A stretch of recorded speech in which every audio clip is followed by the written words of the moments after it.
Hi, Elizabeth. Hi, Yeah, how are you? Thank you I'm for coming good. on. Oh, thank you for Yeah, having me. yeah. So this is going to be a really fun topic. We're gonna talk about love and money. And we have here a dating coach. So why don't you first introduce yourself, Elizabeth? What do you do? Sure. My name is Elizabeth Abramson, and I help women find love. And a lot of times I have questions about money that come in, so I'm happy to answer all of them. Mm-hmm. Mm-hmm. Yep. And money is certainly a very important thing when it comes to dating. And I think a lot of people just kind of push it off to like, oh yeah, before when they move in or like when they get married. And then sometimes they don't even talk about finance till they get married.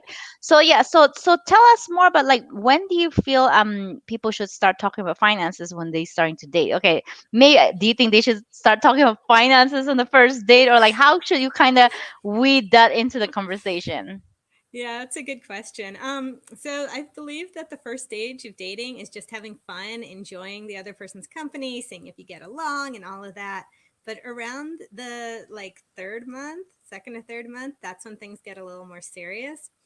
So Mm-hmm. before you go into an exclusive relationship, I think that's the time to have, if you have any like embarrassing money situations, you're in debt, you have child support, things like that. That's when you have to have a serious talk and put all your cards on the table as it is. Mm-hmm. So then, okay, so you think about third month, and then that's about the time they should start talking about that. So that way Yeah, you can kind of see. the end of the Mm-hmm. second month, I think, is kind of like when like they've done a lot of studies. I'm a researcher at heart, so I've like researched everything that I could find on dating and relationships. And they found that if you actually just date and don't start a relationship until the third month, then the relationship is actually a lot stronger because it's built on a friendship. So instead of jumping into something like, right away, which as women we want to do, right? Mm-hmm. So if you can kind of hold off, like the longer the better. So having a difficult conversation like right before the third month is good because that kind of builds up the friendship enough, and then you're not going into a relationship with something hidden that you're not sure how to talk about. Mm-hmm. Got it. So I know you were saying, okay, so what I do have my own definition of what is considered cheap and what's considered frugal. So it's like when so when can you say someone is cheap versus a frugal, and then like yeah, so and then like when it comes to again the date, splitting the bills, like who should pay, like when should a woman start offering? So yeah, what's your take on all that? Exactly. Okay, so most women are like, I'm gonna pay for the first date, and Really? they, Okay. yeah, a lot of women are like that. That come to me, because Mm, I'm on LinkedIn. I have like really strong career women who want to do mm-hmm. that, and my Oh, philosophy yeah. is like, Mhm. we have to pay more for hair, clothes, facial products. Like it never ends how much stuff we have to pay for. So getting a free meal is not exactly, the end of the world here. Mhm. Um, so I really do believe that the man should pay at the beginning of the first Mhm. few dates. After a few dates, like I think women should be able to pitch in for like the tip, when you're tipping the person or something like that, or here's a few dollars. Like I think tip is the easiest way to do it. But for the first few dates, like definitely he should be able to pay. And according to research, because researcher, men have actually broken up with women because women insist on paying and they think that those women are going to be more dominant and controlling in a Mm. relationship. So it's really important if he's going to offer to pay to let him pay. And that won't last forever. So you may as well enjoy it. Once you're in a relationship, then you can definitely split the bill. And leading up to that, in that second month, then Mhm. definitely I think it just gives the money to show that you're not just trying to take as much as you can. And I wouldn't order like the most expensive thing on the menu and also not the cheapest. Like kind of in the middle is a good range. Okay. So you're saying that once they're in a relationship, it's okay to split the bill? Like the bill come, I don't know, $80, and then you like, oh, do you want to split the bill? Unless he is like, I'll pick it up, then that's fine. But usually guys are like, we're in a relationship now. We kind of want to split the bill. Like, Mhm. I think that's fine by then. And unless the guy wants to insist on paying, then sure, why not? Okay, because kind of like for me, it's like going back and forth. So I pick the bill, the other guy pick the bill. Like Oh, it's yeah. weird to me to go But that's half like half. 50-50. But you are doing 50-50 because you're doing one Yeah, day, doing another day. So as long as it balances out, that's what I'm yeah, saying. yeah. Okay, okay. So for your clients, most of them they prefer to do split half half, like after like when they're in a relationship. My clients want to pay on the first date to show that they are strong, Oh, independent yeah, women. yeah. Because like So, usually career women, they're very independent. Like, oh, I pick up the tab. So it's like for me, all the time, first dates, whether good date or bad date, I let the guy pay because I feel yeah, like I took the time to actually get ready. If it's a good date, yeah, the guy should be paying, right? If it's a bad date, I took the time to get ready and stuff like that. I think the guy should still pay because I just wasted my 1 hour time here. So anyway, that was on the dating during the dating time. Yeah. So. exactly. Yes, yes. No, I'm telling you, like we're taking the time, we're putting on perfume, like we do other stuff. We have to pluck our eyebrows. We put in effort here, Hmm. Yeah. So it's Yeah. not like, yeah. Yeah, I know. I think like I also study masculine and feminine energy. So it's like for Mm, people women who are very career driven, that's a very masculine energy. So yeah. masculine energy is about taking charge, like hey, picking up the tab and stuff like that. So it's like so you kind of have to be, feminine energy is about receiving. So receiving, accepting, deserving. So Hmm. I think career women tend to be on the driven side. They're like, oh no, I can take care of myself, whatever. It's like I don't need a guy, stuff like that. And then sometimes so it depends on the man you attract, right? So it's either a more masculine man or more feminine. They're like, yeah, okay, whatever. Or like they want to pick up the tab as well. So you kind of have to get to know yourself what feels good, right? So Hmm. okay. Hmm. So what do you mean by this? How to marry a millionaire? Do you teach your clients to find millionaires? Well, I've had two clients who's actually come and told me that they want to marry millionaires, right? So so I'm like, that's cool. I'm not like one to judge, whatever you want to do Hmm. is great. Yeah. So I told them, what you have to do is like you have to figure out if that's your niche, if that's the type of guy Mhm. you want to be with, then you have to be with a bunch of those people. So what Mhm. they actually did, because neither of them were working like in a big career, I had Mhm. one of them. She decided to work as a high-end waitress at a really, really expensive place, so she could meet like a lot of different guys, right, who are single Mhm. or millionaires. And then the other one, she sold really, really high-end cars, and that's how she met Mhm. like her husband. So like you don't have to change how you're acting, Mhm. like once you get the how you act on the dates and stuff, that's fine. But if you want to marry a millionaire, or if you want to marry like whatever your niche is, if you want to marry somebody who's real into, I don't want to say like a dork, but like that type of nerd cool guy, like then you're gonna go Comic-Con and stuff like that. So you want Mhm. to go into like a where the men are, Mhm. you know So when they're targeting millionaire, are they targeting? Do they want a man to take care of themselves financially? That's why they're especially targeting millionaires. yeah, that was their goal, Okay, okay. which Because even though they're mhm. career driven, they still They were want some. not.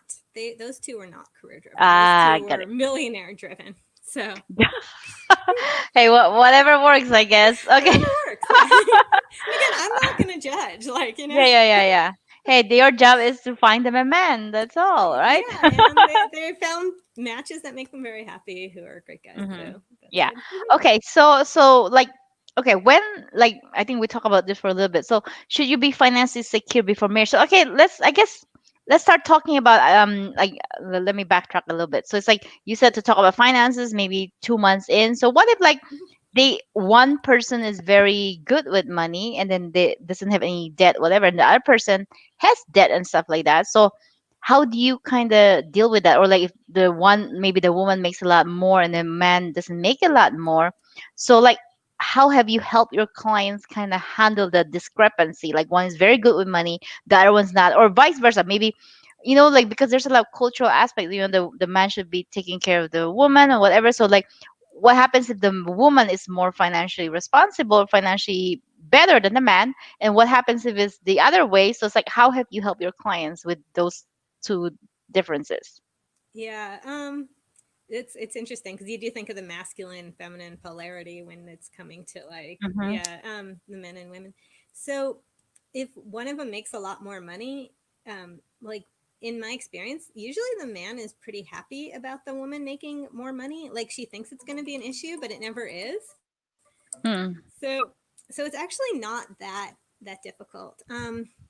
But you have to find somebody who is understanding in general, because it's like that's only one topic, and if they can't, like, if a man is so upset about a woman making more than him, he's going to be upset about a lot of other things too. He's going to be Mm-hmm. upset if she talks more during a conversation, or it's kind of Mm. like representative of the relationship on a whole, I believe.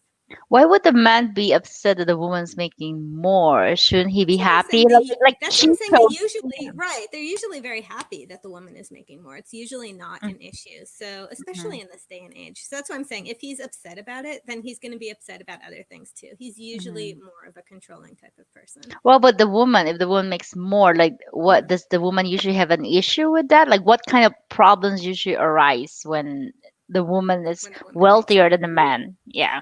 Right. You don't want to have some sort of imbalance where one person is giving the other one like an allowance. That would Mm-hmm. be hard, I think.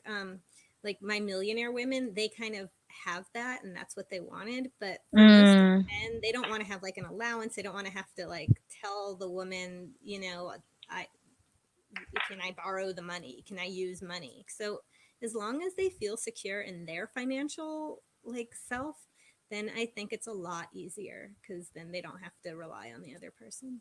also, basically, even if the woman's wealthier and the man is not, like there's a discrepancy, as long as they're kind of independent on their own, and then like Right. the woman doesn't like, I don't know, became like the provider for the man. Right. That Like you're not trying to date to provide for someone, right? It's like, right, exactly. it's like I mean, that's not a partner. Like you become the sugar mama, and then like, but then it feels more acceptable for the guy to be a sugar daddy than the other way around. Like, yeah. Yeah, I mean, if you want that, then that's cool. And then you can find somebody, and then you look for men who put in their like online profile. Let's say I'm Mhm. looking for a woman Mhm. to take care of me. And then you can kind of get like little hints if you want to be the sugar mama, because they'll say, "I'm looking. I want you to tell me where I should take you out." Like, there's a lot of that type of like. They kind of want you to take over. They want you to take control in the relationship, like right off the bat. Mhm. Where should we go? What should we do? Tell me what, call me instead of me call you. So there's a lot of Mm. little hints. Got it. Got it. Hmm. So if the woman makes more than the man, does the woman end up picking up the tab usually, or this has never been an issue with that? No, it's not really an issue at all, because, as I said, the conversation of finances should come Mhm. maybe like at the end of the second month. So Mhm. then when we're talking about finances and picking up the checks and all that, like, then once we do once we're in a relationship, it's usually more 50-50 anyway.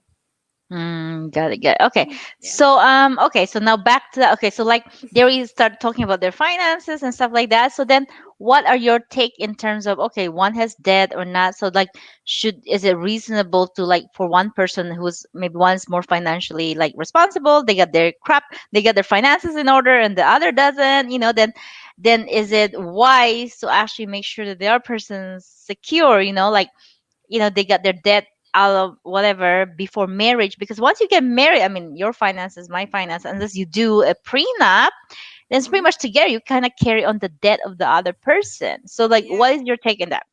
I am big on prenups. I think prenups Yeah, are I actually like definitely prenups too. okay. Yeah. Yeah. Yeah. I mean, Hmm. it's control. It's like secures Yeah, what you have going in. exactly. Yep, yep. And then once you're in, then it's together. Right. Like, Hmm. Yeah. but before that, then you have everything set.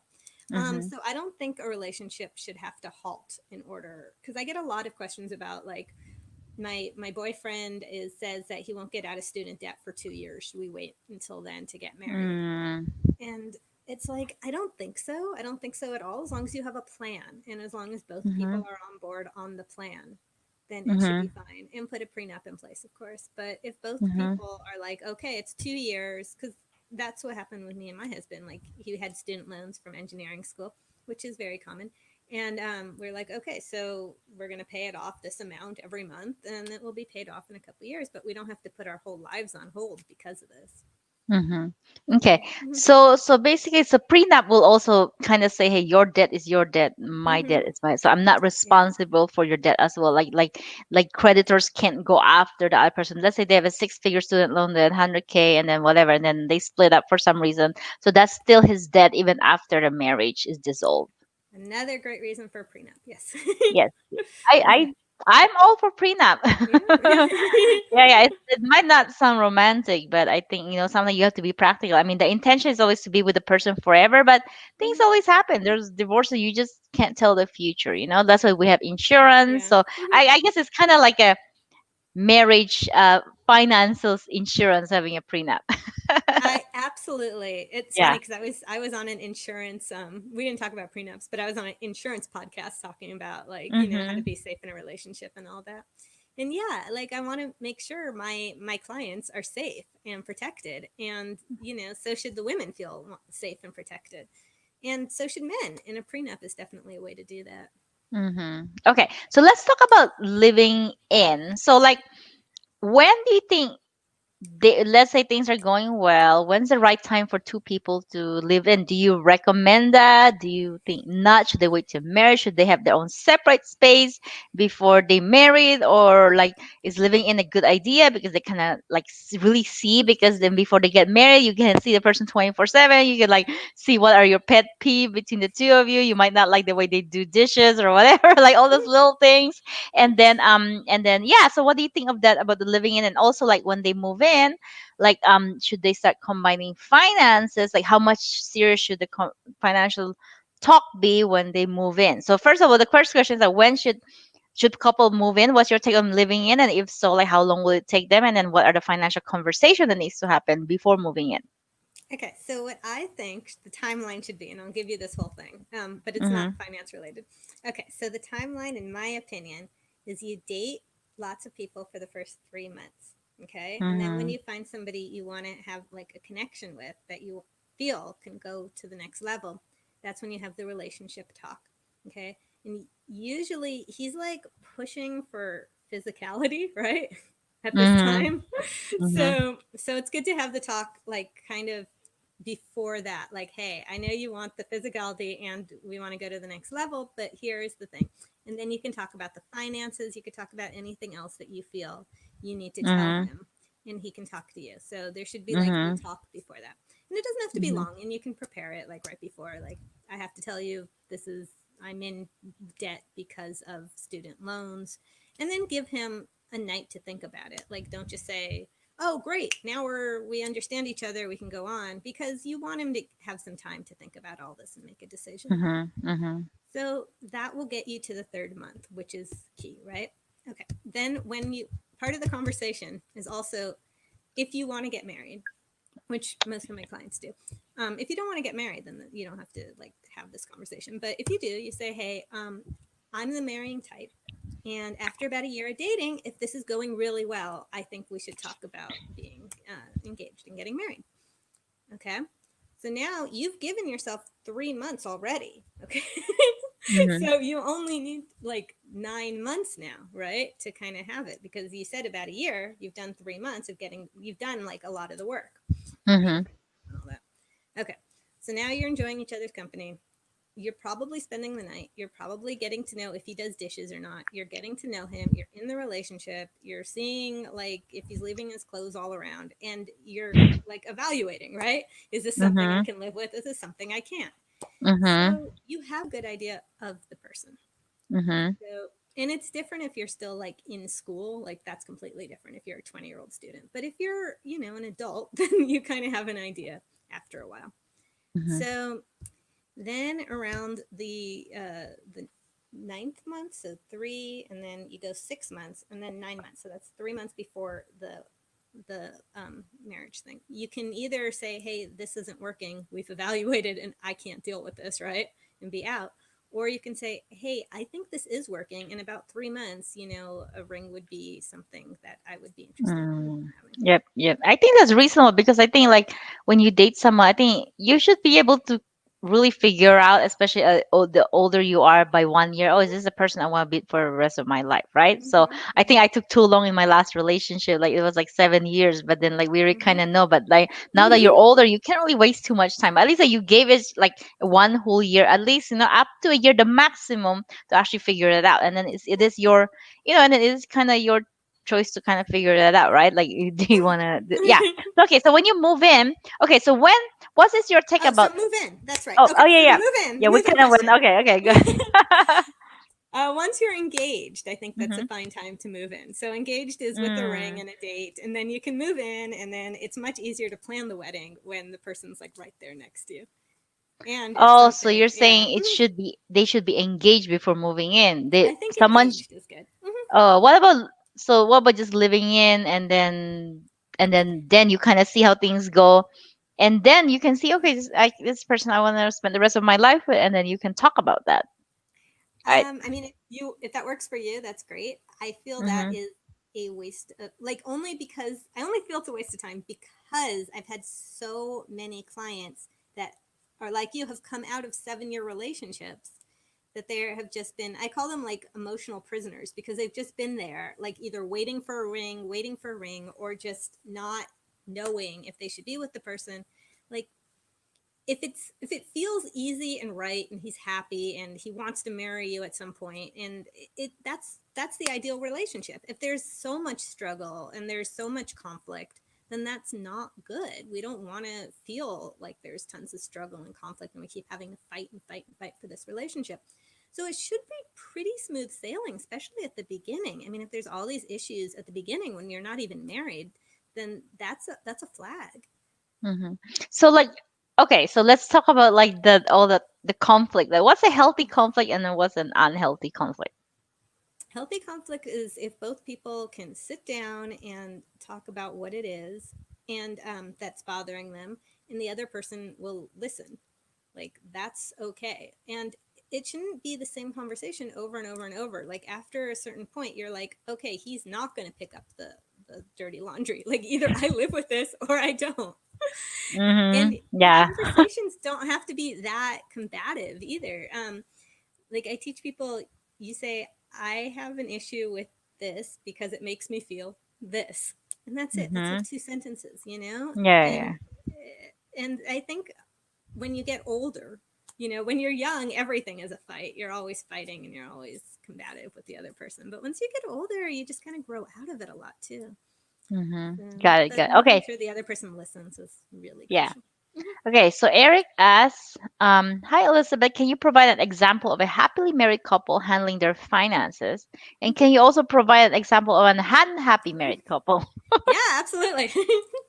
Okay, so happily married couple handling their finances. I'm going to tell you about me and my husband, and then I'll tell you about my brother and his wife because we are both in happy marriages, and we're different. We're different with the finances. Okay. So, me and my husband are both like we save, we give money to the kids when they need it. We don't buy anything extravagant for ourselves, and Mm-hmm. we're both like that. So that works very well for us because if one person like spent $10,000 on a training program or something, like the other one might just be like, well, the other one would probably be supportive because we're very supportive, but if this was happening like every month, we'd be like, what the heck is going on, right? um, Mm-hmm. but my brother and his wife also very happy, and they love spending money, but they make a lot of money, so they don't mind. And me and my husband make money, but we save for 529s, we save for all this stuff. So if you're compatible with the finances, it makes it a lot easier. So yeah, so my brother and his wife, they're always getting 4-star restaurants and all this stuff and hotels, and they love spending money because they figure why not. So both of those are good. The unhappily married couples with money I know are ones that like one person will spend tons of money. Usually she doesn't work. It's usually the woman. She just spends and spends and spends, but sometimes it's the man. And the other one is trying to keep up, and that causes a lot of problems. If you're off on one person spending lots of money, and then there's not that much money, and you're always in debt, that would be an Mm-hmm. unhappily married couple. Got it. Yeah, I was just about to like talk about that one. Like, what if they're financially incompatible? One of them Yeah. is a spender, one of them is a saver or frugal. Have you seen those kind of couples work out, or typically not really? They just end up falling apart. I've seen most of them fall apart, to be honest with you. Um, but I think the active listening, like if you have to have respect and listen to the other partner and make compromises, and if you can't do that, then that's when things fall apart. So if you Mm-hmm. say, "Hey, look, I'm looking at the finance sheet and we're spending way too much. Can we just kind of hone it back?" And then the other person's Mm-hmm. like, "But no, I need to buy a boat." Like that's kind of difficult. Yeah, yeah. If like after some time, like like if the other person's not really putting the effort, like hey, it bothers the other person, and oh, I don't care, I'm just gonna buy a boat. Like I mean, this is my money, but it still bothers because then it still indirectly affect the other person, right? So it's like Mhm. then like over time, that's not gonna work if it's like you're just not compatible. Because like money is it's a big thing. If you're not compatible in that, like how you spend, how you save, it's just not gonna work out over the long run. But for the most part, I just don't see even with my clients as well not working out. Yeah. Yeah, and I've seen people like use money too. Like I'm unhappy in the relationship, so I'm going to go shopping. Yep. And That. that's not so good. Yeah. Yeah. Mhm. Exactly. Okay. So okay. So we're talking about the moving in and stuff. Oh, like, let's talk about like combining finances. Like, what are your thoughts on that? When should people combine finances, and should they combine finances, or like, what's your Yeah. take in finances when things are getting serious? Um okay, so there's a couple like trains of thought. Like kind of the old-fashioned thought is that the woman should have a little bit of side money just to kind of play with, which is Mm-hmm. fine if the other guy kind of agrees to it or whatever, doesn't know about it. But I think, or even in the guy, if they just kind of have a little bit of side money, so they can play with it, and then they don't have to feel guilty by using the shared money. Mm-hmm. Um, but once you're married and done the prenup and everything, that's when the finances should be combined. I definitely think that finances should be combined, and then you have one pot and you know what's going on. And then if you can both do the bills and everything together, that would be fantastic. Which some So don't if do you that. do the prenup and you combine finances. Mm-hmm. Okay, what exactly do you mean by combining finances? You already did the prenup, so let's Just say the I don't know, finance. like So now you yeah. do a joint bank accounts, all of that, the joint Okay, checking. Mm-hmm. so basically it's the joint, and then you still have your own finances separately. Then the joint is where Right, and you then the joint combine is it. combine it. So when you do the if you have direct deposit, it will go now Hmm. into the joint account So for all the your family. paycheck goes to the joint account, pretty much, regardless of income. I think so, unless both partners decide to have like a side money Mm, thing. Hmm. got it, got it. Okay, so Yeah. I mean, yeah, that works. I think for me personally, I prefer to have like a joint wherein like you put 50-50, whatever that we like agree on, what 50-50, and then like then I still have my own money, they still have their own money because I That's what really I'm don't saying. want Some people like their yeah, own I money really too. don't want to think about what the other person's buying, but at the high level or whatever, Mhm. I still know that they're smart with their money. They're not like just stupidly spending on other stuff. And I'm fine. I only need to know high level what you're doing with the money. I don't need to do all the details because if you join them, you kind of can see all of this, and I really don't want to have the headache of that. The That's why I joint is said just there's like like two like yeah. trains of thoughts, and I don't think either Exactly, one. exactly. So it's like we have to figure out like what's comfortable for some people, right? Yeah, Because like for me, I'm kind of protective of my money. I like to be separate, and then the joint is like when we do the 50-50 on there, and then like whatever the agreement is, that will fund for like whatever all the fun activities and like trips and everything. So that way you kind of like hey like yeah, if it's 50-50, and then we equally contribute there, we're both partners, right? that sounds good. Okay. Works for me. Yeah.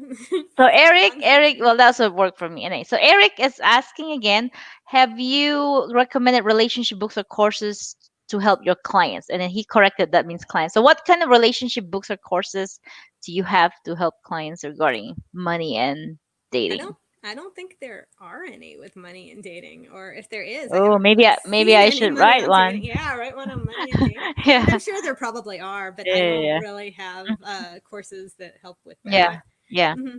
Yeah, or classes. I don't have Okay. any books Yeah, that sorry, Eric. So I think specific. like, so I I think think like every woman probably has something, right? Well, you can reach out to me or to Elizabeth if you want to talk more about that. But Yeah, yeah, yeah. I think so. Send me a text on LinkedIn. I'll look Yeah, something. yeah. I actually, you know what? I will tag you so that way you'll be tagged there so people can connect with you. Yeah. So basically, I think Eric, I think end of the day, it's like you have to really get to know the other person and what really works between the two of you. Just like with anything, money is just one of the issue or topic you talk about in a relationship. What you negotiate, what works and what not, and it's about Exactly. really knowing yourself. What makes you happy and how you communicate in a loving way or whatever, and then you kind of allow the other person space to make the changes or not. And if they don't make the change, if you're not happy with that, then you either accept it or you don't, or you have to communicate again, this is not going to work for me, then you kind of move on. Yeah, so that's kind Right. of my take. Yeah, okay. It's hard once you're in the marriage. Like that is then really That's why difficult. make sure That's you yeah. you know Make sure you everything. vet Like the that one person a little bit. Yeah. that 1 year you interrogate the crap out of them. I'm just kidding. Make sure you have all that list, you interrogate, you can ask all the questions. You don't have to do it like vocally either. You'll kind of figure it out, you know? Yeah, I know. I'm just joking with the Yeah, interrogation. but yeah. But yeah, yeah, you make sure you you make use of the quality Yeah. time for that one Yeah, year after one you'll year. yeah, Yeah, you'll get to yeah. know the person better. So okay, so what is your take on marriage? Okay, so it's like what is the financial I guess benefit of marriage or not getting married? So it's like what is the financial and non-financial benefit of getting married, and then what's your take on that? Should people get married or not? I mean, it's hard to balance the finances because once you have kids, like there goes your finances, right? So, but marriage itself, you actually, I think, make more money because you've now combined where you live. So the rent payments are now cut in half, right? Mhm. Mhm. Every month. So I think financially, people save once they get married and Mm. they don't go out all the time. They're cooking at home more. Oh, So because I of think the kid, people because of the kids, right? right. Yeah. Well, before the kids, you know, but it's Yeah. just like once when you're single, you're going out with your friends like all the time with for drinks. You know, once you're Mhm. married, you're home and you're making dinners and stuff. So Oh, you're saying that it's people just get bored. saving. You say people get bored, like boring couple and stay home. Yeah, yeah. You're saying they don't want to go That's why out people anymore get once they married, get right? married. They get tired of going out every single night. Also, you're saying once people get married, typically your clients they just end up staying home and end up cooking and then not Yeah. really going out. All right, I don't know about that. Maybe I shouldn't You get don't married. have I to like do going that. out. Yeah. Just kidding. Long as you're not going out, that's all good. But Yeah. especially men, though, men are like, oh no, if I get married, I lose all my money. But men have to pay for all the dates, right? So they're Mm. paying like so much for dates, and then when they get married, they stop paying now for 2 meals, you know, a couple nights a week. Plus, their rent is cut in half. So I don't understand why men keep saying that like financially it's not good for them to get married when it unless there's children it's a financial deal. Yeah, because then when you live together, I mean, everything's split. You can split something with utilities, and you can kind of All like the I think help utilities, out. all that. Yeah. Yeah, yeah, yeah.